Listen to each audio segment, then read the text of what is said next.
Do you want to play a little game where we just do like a rapid fire true or false? Oh my gosh, sure, why not? I love it. Okay. And if you want to expand on any of them, feel free. Oh, sure. Okay. So mediation means we have to agree on everything before we start. True or false? False. Okay. The mediator will decide who's right. True or false? False. Mediation is only for amicable divorces. False. Because you can have high conflict. It's just a different way of navigating. Right. Okay. Whoever talks better wins in mediation. I say false. The reason why I say false is whoever comes in more prepared. Mm-hmm. So let Yep. me chime in on that one too. Oftentimes people want to convince the mediator to take their side. That's not what this is about. It's about coming in prepared Mm-hmm. so you can have productive discussions. So I would say the one win or lose, and whatever that might mean, the more preparation, I think the better suited for that person to be in a better position to have those conversations and to negotiate. Yeah, good point. And mediation always means 50-50 custody. False. And the reason why I say false, it's up to the parties to do what's in the best interest of the child or the children. And Mm-hmm. removing parenting by fear, removing fear of like, I'm going to lose my child, I'm going to lose this. A lot of loss. Let's talk through those because of their values. So I say false because it's 50-50 custody is custody. It's totally different, but what they're talking about is parenting time, right?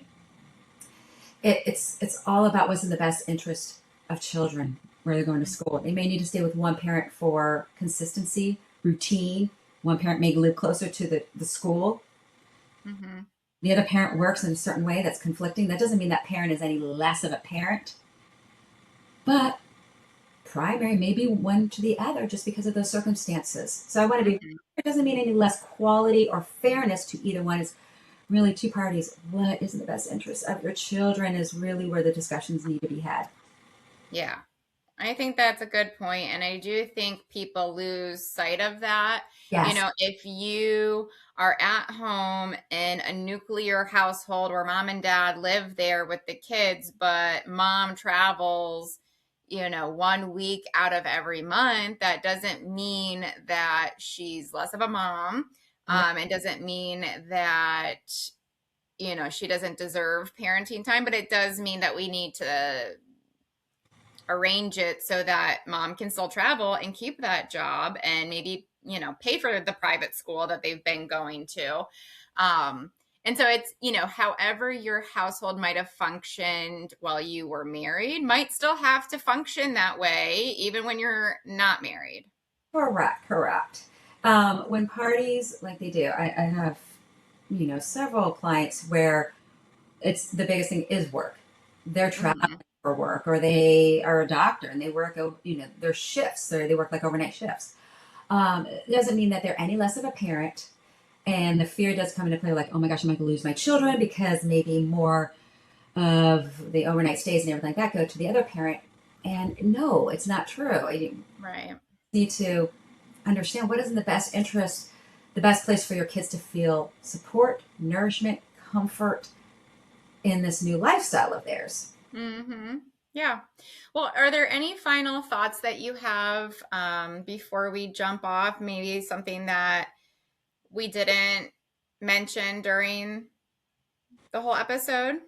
I just think that really the point to for me to kind of like lean into a little bit more is just come into mediation. Don't be afraid to ask questions. Mm-hmm. Ask your mediator every question under the sun. Ensure Yeah. you trust your mediator and trust that person because they are going to be an intimate partner for the both of you to guide you through conversations. It's okay in mediation to pause if you're in mediation Yeah. and you're like, I'm not sure. It's okay to say, you know what? Can I circle back to that conversation? That's okay. Yes. Yes. I think we feel so pressured to have all the answers, to know what we're doing. Maybe the other party might be pressuring you to like get this done quick. And, you're making really big life decisions that are going to impact you outside of this room. And so taking your time to think through what this actually looks like in your real life once you leave here, I think it's, worth thinking about and taking your time on. Correct. This is not a sprint. It's quicker than litigation, but it's not a sprint. So take your time. You can have a mediation session, wait some time, and then come back to it. So mediation is about bringing out clarity so you can make some better decisions. Uh, Mm-hmm. and I can't emphasize enough. It is, if you decide it's not, and going out the other route of like litigation, you can always come back to mediation before you go to trial. Mediation is always Yes. there as a support system to help people move through this really difficult time.